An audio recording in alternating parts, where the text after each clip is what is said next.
probably see my name at the end of people's projects.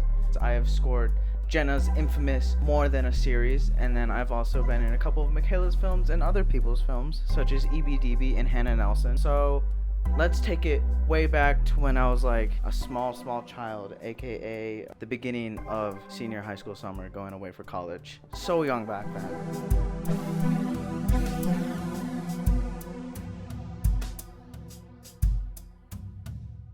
I was like, oh my gosh, it'd be so cool. I need to like leave a mark on my town before I leave, which was kind of dumb. And so I was like, I have an idea. I'm gonna make an album.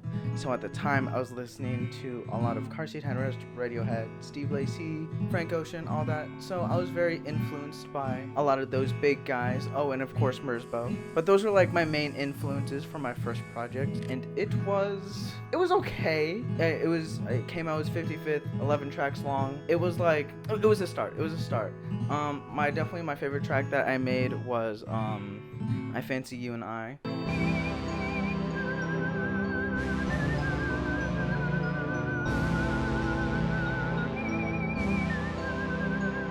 So yeah, that was that, and released it. There are actually physical CDs. I made physical CDs for them. None of them exist anymore. I don't know where they went. Anyways, that came out. Nobody really listened to it, but I was like proud of myself that I was like, I made music. Whoa, that's so cool. I can do this on my phone. So I was like, wow, that's awesome. I'm like, okay, I'm gonna immediately start working on my next project.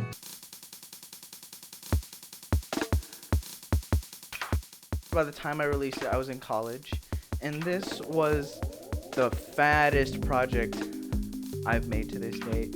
30 tracks long with a runtime of an hour and like 13 minutes. I wanted it to make super big because I thought it's funny, and I still think it's very funny. The title is also very complicated. It is The Uncountable Visions of They. Don't know what it means. I thought it sounded cool, but I remember at the time I was making this, I was really into like sci-fi movies. I was really into like sci-fi horror. I was watching like Arrival, Aliens, Aliens, the second one, Tron Legacy, Blade Runner, all the good ones, right? That really had an influence on that album, and so far that is definitely my favorite album that I've made. It has bangers on it like this one.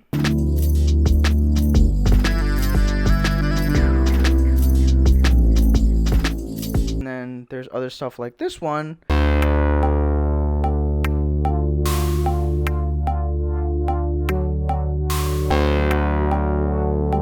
And so, as you can see, around college, I was starting to like actually realize that my music is like, I guess, useful.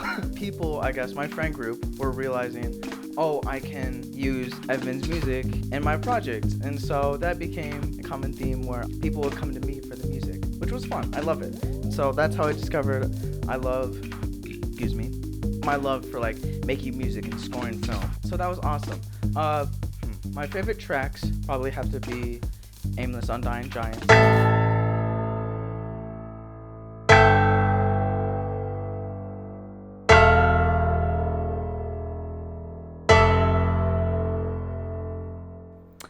And then, my other favorite track would be, let me pull up the title here. It's really long, just like everything else that I do. Truthfully, I left because I wanted the best for you, but it wasn't worth my time. Yeah, that track, which is definitely my most popular track. And in fact, I did the second project on it. You've heard it before.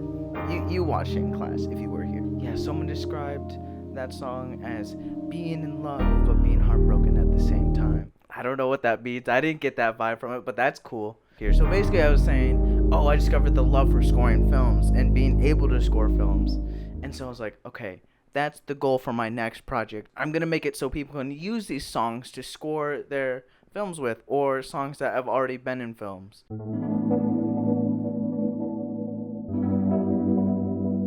I think I made it within a month. It was a very fast project. We have this one. I don't like it, and I don't want to say the name of it. It was really rushed. None of it is like, in my opinion, I don't feel like it flows very well. And especially this song. This song is like the bane of my existence. Except I do have a favorite track. It's this one.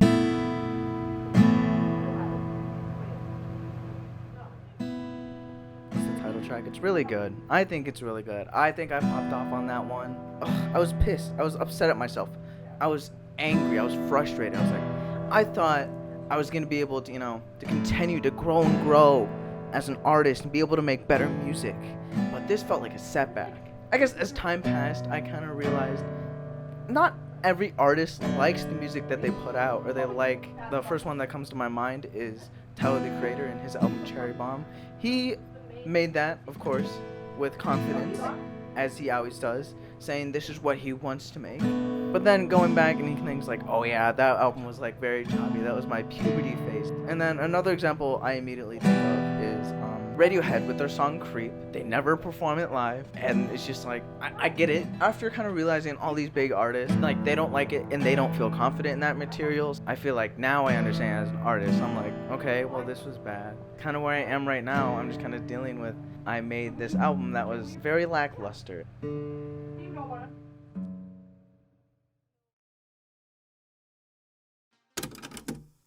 However, on May 12th, I have a brand new original project coming for you. Introducing the jams from the 2008 financial crisis.